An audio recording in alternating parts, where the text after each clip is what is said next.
Ya Mirsa, masih di program Apa Kabar Indonesia Pagi langsung dari Stadion Utama Gelora Bung Karno, Senayan, Jakarta. Dan tentunya kita akan melanjutkan bincang-bincang kita yang semakin panas dan semakin dalam bersama dua narasumber kita yang sangat luar biasa. Mungkin Bang Oban, Ya. Bang, mungkin kita tadi mengacu pada pertanyaan yang tadi, melihat 10 sampai 11 komponen pelatih yang berasal dari Belanda gitu. Mungkin apa kira-kira game plan yang harus diterapkan oleh Kluivert usai membedah hasil dari Bahrain ya, Bahrain tentunya kan dia akan udah menganalisa kekuatan dan kelemahan dari Bahrain sendiri. Ya, saya beberapa kali dalam beberapa kesempatan termasuk di TV One mengatakan bahwa dengan jumlah gerbong sepanjang dan seistimewa yang dibawa oleh Patrick Kluivert dari Belanda ini, harusnya tim pelatih sudah sangat komplit ya. Termasuk sebetulnya ada technical advisor sekelas Jordi Cruyff ya. Nah, bayangan kita adalah bahwa Indonesia sebelum menghadapi Australia kemarin, seperti kata Coach IJ, itu sudah dianalisis demikian rupa, termasuk kekuatan kita sendiri, kekuatan lawan, dan juga bagaimana sejarah pertemuan kita di kandang Australia. Oke, kita lupakan itu. Krep, kalau kita mengingat tahun lalu, kita sebenarnya sudah mengalami situasi yang sama dengan hari ini. Pada saat kita away ke Bahrain dan Cina, pada saat itu kita dengan overconfidence sangat yakin bisa meraih minimal 4 poin dalam 2 laga away itu, terutama kemenangan menghadapi Cina. Tapi apa yang terjadi? Cina membalik keadaan. Kita kalah pada saat itu. Dan kemudian kita kembali ke Jakarta, mempersiapkan diri sematang mungkin, dan berhasil membalik keadaan, kembali mengalahkan Arab Saudi, salah satu raksasa Asia, dengan 2-0 pada saat itu. Nah, mudah-mudahan hal yang sama bisa kita petik. Bagaimana Patrick Kluivert bisa mempelajari situasi pada saat itu untuk membangkitkan mental bermain, mental bertanding anak-anak sebentar malam. Yang tidak kalah pentingnya adalah kita jangan hanya terlalu fokus pada faktor teknikal saja, tapi juga harus ada advice ke barisan coach ini untuk anak-anak bermain dengan konsentrasi penuh. Yang kita lihat di Australia kemarin kan, lini belakang kita itu seperti kehilangan konsentrasi dengan sangat mudah pada saat kita ditekan. Terutama kesalahan tendangan penalti yang pertama bagi Australia, Nathan. Dengan mudahnya dia melakukan kesalahan, memeluk, menarik lawan di daerah pertahanan atau di kotak penalti sendiri. Dia seakan lupa bahwa di mana-mana begitu lengkap kamera VAR yang mengintai setiap pergerakan pemain, terutama di benteng atau di daerah pertahanan kita. Nah, ini salah satu yang harus ditekankan oleh tim pelatih untuk anak-anak konsentrasi, memperhatikan hal-hal non teknis, terutama jangan mencoba untuk melakukan kesalahan sekecil apapun di area pertahanan kita sendiri, karena akibatnya fatal. Nah, oleh karena itu sekali lagi di pertandingan malam nanti, sekali lagi saya sangat yakin bahwa apalagi jika kita langsung memegang bola sejak kick off di menit pertama, attacking plan ini akan langsung diterapkan kembali oleh Patrick Kluivert. Tidak ada alasan untuk bertahan sejak menit awal. Tapi transisi, kecepatan menyerang, counter attack dari Bahrain juga sudah terbukti. Dan pertahanan mereka sangat kokoh. Buktinya lawan 5 hari yang lalu, lawan Jepang, mereka kebobolan hanya di babak kedua. Di babak pertama kita menonton pertandingan itu, bagaimana begitu sulitnya Jepang yang kelasnya sudah jauh di atas kita untuk bisa merobek pertahanan Bahrain. Dan perubahan yang dilakukan oleh Bahrain di bawah coach mereka, Muhammad Manhur dan kawan-kawan ini, memang yang saya perhatikan saat menghadapi Jepang kemarin, transisi mereka sangat baik ya. Saat mereka attacking, kemudian mereka kehilangan bola, mereka begitu turun kembali, begitu rapat, bahkan bisa mengcover, memutus serangan Jepang sejak 2/3. Ya, lapangan sebelum Jepang yang masuk. Harus begitu. Kecepatan para pemain dari Bahrain sendiri ya. Betul, counter attack dari mereka. Karena strategi itu sebagai tim tamu pasti mereka akan terapkan malam nanti. Mungkin kalau Coach IJ ini, mungkin kalau jika melihat kita perbandingan kemarin, kita kekalahan kita 5-1 atas Australia kan juga nih menggemparkan jagat media sosial nih kan, orang jadi pada membandingkan antara Patrick Kluivert dan STY. Nah, mungkin kalau dari kacamata Bung IJ sendiri melihat performa dari debut Patrick Kluivert kemarin, mungkin identitas ciri bermain dari Patrick ini sebenarnya seperti apa sih? Kalau misalnya Sintayong dia defending counter. Nah, kalau Patrick ini seperti apa mungkin? Apakah dia main total football, menyerang semuanya, bertahan semuanya, atau gimana tuh? Yang pasti ya, filosofi yang dimiliki oleh Patrick ya, umumnya sepak bola Belanda adalah total football. Tetapi kan total football itu kan harus dia tahu, dia harus melihat dari kondisi pemain, kualitas pemain, kondisi pemain, dan juga di dalam sepak bola sekarang kan harus juga total football itu adalah momen-momen sepak bola harus mereka perhatikan, bahwa menyerang transisi negatif, bertahan, transisi positif, menyerang. Nah itu yang harus dijaga keseimbangan ada timnya. perubahan Dan secara ball possession kita leading, tapi secara hasil akhir kita kalah telak. ya betul, tapi kan dalam sepak bola modern sekarang ball possession tidak menentukan kemenangan. Ball possession to goal itu yang menentukan kemenangan. Jadi bermainlah dengan efektif. Nah ini kan pernah kita alami kemarin. Kita selalu kalah dalam possession tapi kita efektif dalam mencetak gol. Itu juga harus kita akui. Harusnya kelebihan yang kemarin harus dibentuk lagi, dipertajam lagi untuk timnya Patrick Kluivert. Ini yang menurut saya harus dijalanin malam ini. Dan saya berpesan juga Patrick harus lebih aktif di technical area. Karena dia harus memberikan instruksi, mengingatkan pemain. Karena Karena pemain kan tidak suka lupa. Kita yang di technical area lah yang mengingatkan. Awas, defend turun kapan main di attacking third, kapan turun di midfield third, kapan di low back.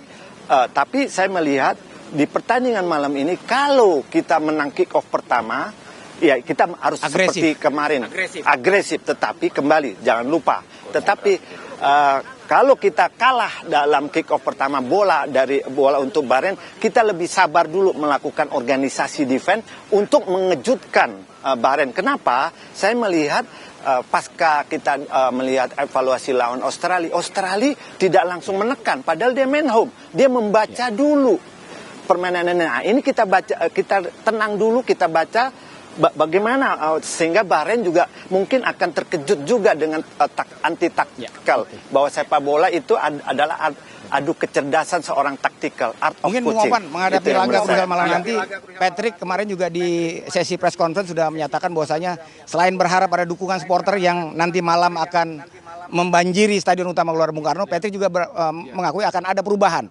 Dan mungkin ada isu dari ruang ganti, Emil Audero rencananya akan mungkin diturunkan sejak menit awal. Dan juga ada kekuatan baru kita, Ragnar dan juga Hamner sudah terbebas dari hukuman akumulasi. Mungkin gimana Anda melihat kekuatan kita malam nanti? Saya tadi di awal sudah sempat mengingatkan agar jangan ada upaya coba-coba di lini pertahanan, termasuk penjaga gawang. Sangat riskan bagi kita, apalagi kita butuh kemenangan. Kita butuh pemain yang sudah punya chemistry di antara satu dengan yang lain, sehingga organisasi permainan yang kita organisasi permainan yang buyar seperti yang kita peragakan di lini pertahanan di Australia itu bisa kita hindari. Jadi jangan ada upaya coba-coba terutama di lini belakang. Tetap turunkan penjaga gawang Martin Paz, karena bagaimanapun sebelumnya di 6 laga sebelumnya dia tampil sangat luar biasa. Terlepas dari penampilannya memang agak mengecewakan di Australia kemarin, tapi 6 pertandingan sebelumnya. Artinya pengalaman, jam terbang, chemistry antara dia dengan pemain yang lain di Indonesia ini sudah sangat ketemu, ya. Kemudian yang kedua adalah lini depan. Lini depan tetap tempatkan Ole di situ, kemudian tambahkan Ragnar di situ, dan kalau menurut saya Rafael Struijk di Australia kemarin tampil sangat mengesankan, ya tidak jelek, terutama di 20 menit awal. Penalti buat kita itu adalah hadiah dari pergerakan yang luar biasa dari seorang Struijk. Oleh karena itu, kalaupun ingin ada mencoba untuk menurunkan debut, isi di lapangan tengah.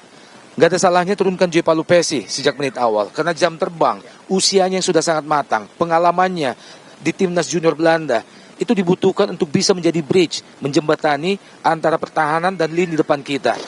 Sekali lagi, lakukan uji coba di lini depan, tapi jangan mencoba untuk mengganggu kepakeman dan juga kekuatan di lini belakang.